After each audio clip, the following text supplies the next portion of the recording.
in today's tutorial. I'm going to show you guys how to add or create a new section onto a Google form. So this should hopefully be a pretty straightforward process, guys. And without further ado, let's go ahead and jump straight into it. So all you have to do is just select whatever section you want to create a new section after. So select the question you want to create a new section after. And then the right menu here, there's a little rectangle. Go to the last option that says Add Section. Looks like a little equal sign.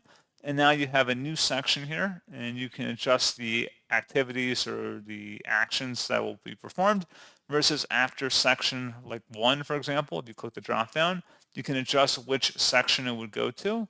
Or you can also have it just automatically submit the form if you made a section choice or go in a certain direction already on the form. And that's pretty much it.